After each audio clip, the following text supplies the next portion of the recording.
Imagine you're a Vietnamese kid born in Vietnam. Your parents send you to public school for a year or two, and then they may or may not send you to an international or bilingual school. After that, maybe in middle or high school or college, they decide to ship you to a foreign country, whether you like it or not. If you're cliche, like me, you go somewhere in America. If you're lucky, you get to go to multiple countries. In this foreign land, you spend all your years soaking in all these foreign and most likely Western values and cultures. You live a completely different life and get to learn and experience so many new things. And then, boom, somehow, some way, for whatever reason, you find yourself living in Vietnam again. Yet, it feels different. Certain things that used to be so normal to you now seem so strange. The traffic might be scarier.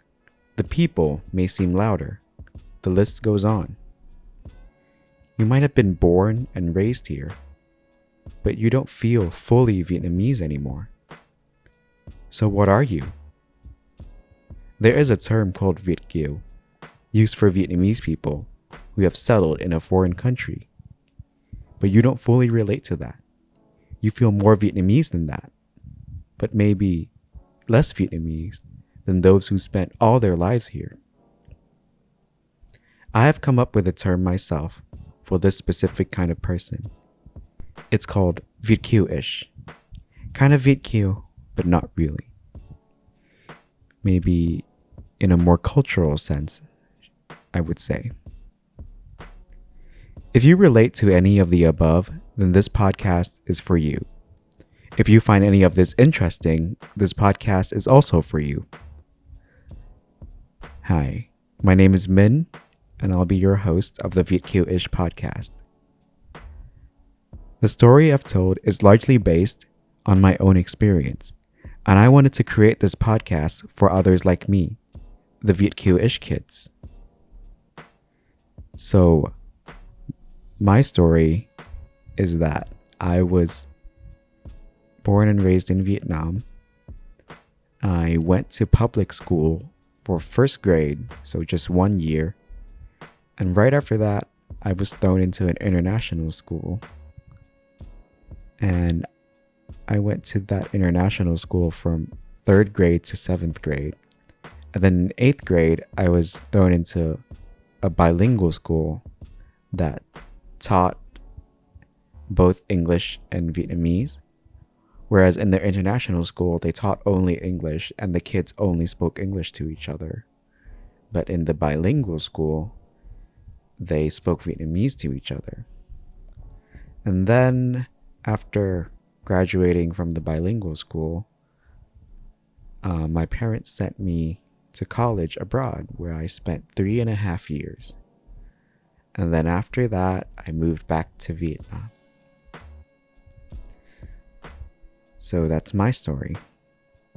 And I want Viet Kieu-ish to be a place for people like myself, again, the Viet Kieu-ish kids, to share our unique viewpoints, both on Vietnamese culture and the foreign cultures we've had the chance to experience. I'll bring on friends of mine who've also studied abroad, and even friends who haven't.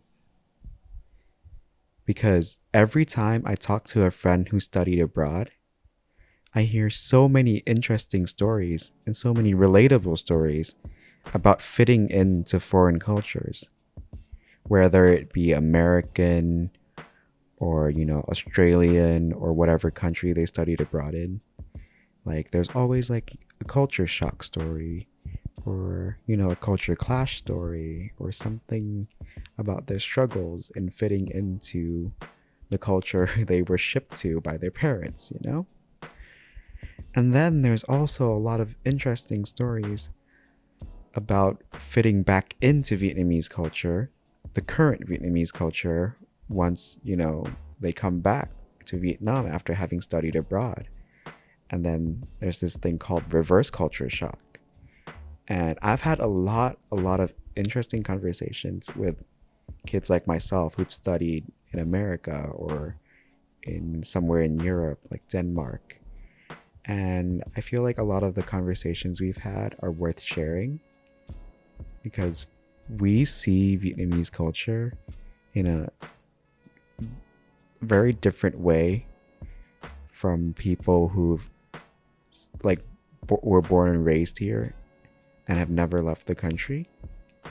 And yeah, I feel like some of our conversations and viewpoints are worth sharing because we can all learn from each other a little bit.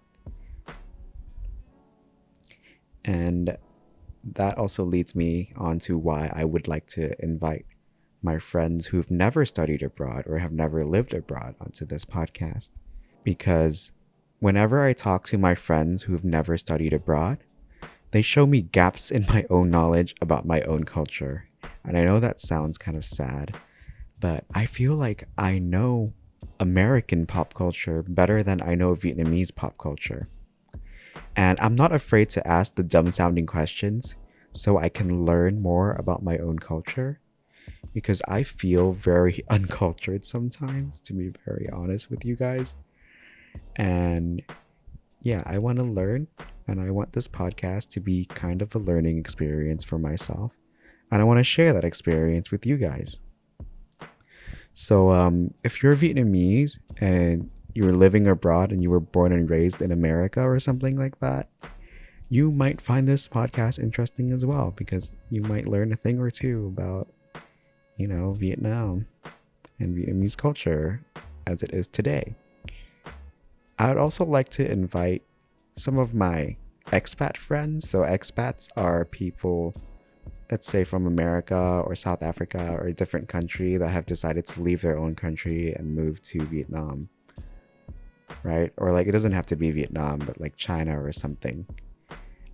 And yeah, I'd like to invite, my expat friends on because there is a lot of similar views we might share because a lot of my expat friends are like Westerners and we connect on certain viewpoints we have on Vietnamese culture, and they also have a lot of interesting observations on Vietnamese culture as well, viewed through their Western mindset. And yeah, they're fully Western. Like someone like me would probably be like kind of like half, maybe a little more than half Westernized. But yeah, it's cool to have these conversations with these people. And again, I feel like these conversations are worth sharing.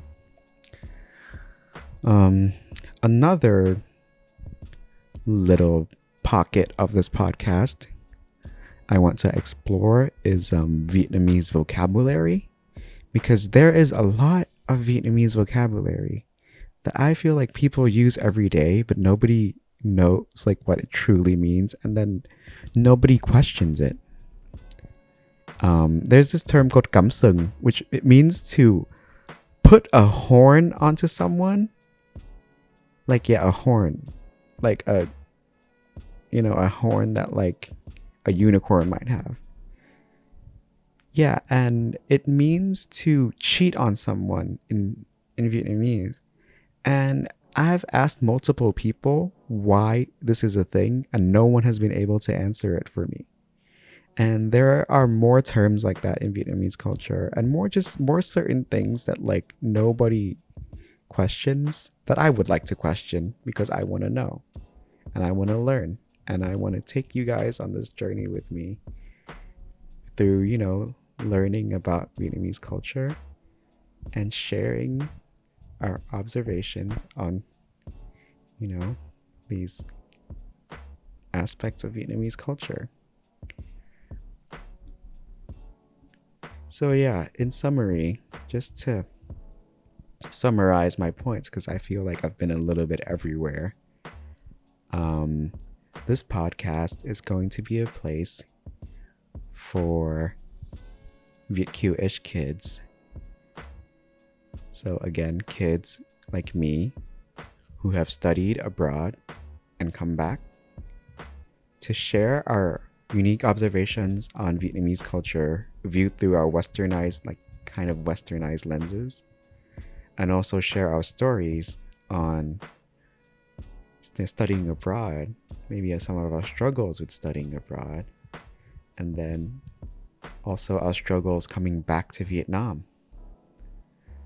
And yes, I will have guests, friends, yes, friends all who also friends who've not studied abroad to come and talk about just aspects of current Vietnamese culture. We'll talk about it, we'll reflect on it, and share stories. It's all about sharing and learning, guys. Um, yeah, so that's all I have for now. Thank you for listening to me, and I hope to see you guys come back for more stories. Thank you, and stay tuned. I do not have a schedule yet, but this is a developing project, and I will keep everyone posted. So follow me on Instagram, Facebook, and YouTube, and Spotify, and we will go from there. I will see you guys when I see you guys. Bye.